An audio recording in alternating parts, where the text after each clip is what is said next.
कहानी का शीर्षक है कुंठित मानसिकता। बहू, रवि को तुम ही खाना खिला देना, छोटी की तबीयत ठीक नहीं है।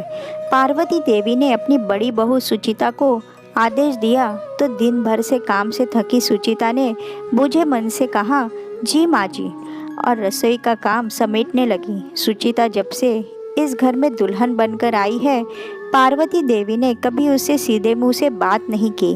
उसके काम में कमी निकालना तो जैसे उनकी आदत बन गई थी। उसे बेवजह अपमानित करने में पार्वती देवी को बहुत खुशी होती थी।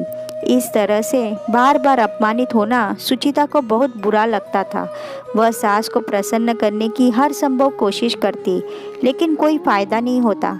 तब ससुर उसे समझाते कि तुम्हारी दादी सास ने तुम्हारी सास को बहुत परेशान किया था, उन्हें बहुत खून के आंसू रुलाए थे, इसलिए वो थोड़ी चिड़चिड़ी हो गई है। धीरे धीरे सब ठीक हो जाएगा। घर में सुचिता की देवरानी भी आ गई, लेकिन पार्वती देवी का अपनी बड़ी बहू के साथ व्यवहार पहले जैसा ही रहा। छोटी बहू के साथ तो वो बहुत मीठा बोलती, उसे आराम करने को कहती और छोटी का काम भी सुचिता के सिर पर मढ़ देती, जो सुचिता के लिए बहुत दुखदाई होता।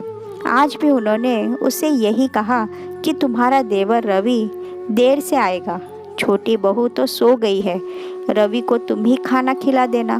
तो वह चाहकर भी मना नहीं कर पाई। कुछ समय बाद एक सड़क दुर्घटना में सुचिता के पति और ससुर की मृत्यु हो गई।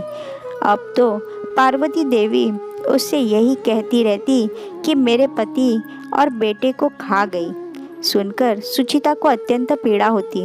वह रोती रहती तो उसका बेटा कहता, माँ, मुझे बड़ा होने दो, मैं आपके सब दुख दूर कर दूंगा। समय बीतता गया, उसका बेटा बड़ा हो गया, दूसरे शहर में नौकरी करने लगा, लेकिन सुचिता की दिनचर्या में कोई परिवर्तन नहीं आया।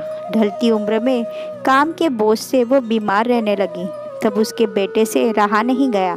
उसने कड़े शब्दों में पार्वती देवी से बोला, दादी, आपने मेरी माँ को बहुत परेशान किया है, लेकिन अब नहीं, मैं उन्हें अपने साथ ले जा रहा हूँ।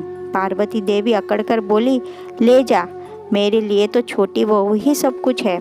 सुचिता के जाने के बाद अब वे छोटी बहू से यह उम्मीद करने लगी कि वह घर संभालेगी, लेकिन छोटी बहू को क्लब पार्टी से फुर्सत कहाँ। एक दिन काम की थकान से चूर पार्वती देवी ने छोटी बहू से चाय बनाने को कहा तो उसने दो टूक शब्दों में जवाब दिया, घर के काम करना आपकी जिम्मेदारी है, मेरी नहीं। सुनकर वे अवाक रह गई। उन्हें एहसास हुआ कि कुंठित भावना से ग्रासित होकर उन्होंने अपनी बड़ी बहू को खून के आंसू रुलाए थे। उसी का परिणाम है कि आज छोटी बहू उन्हें खून के आंसू रुला रही है।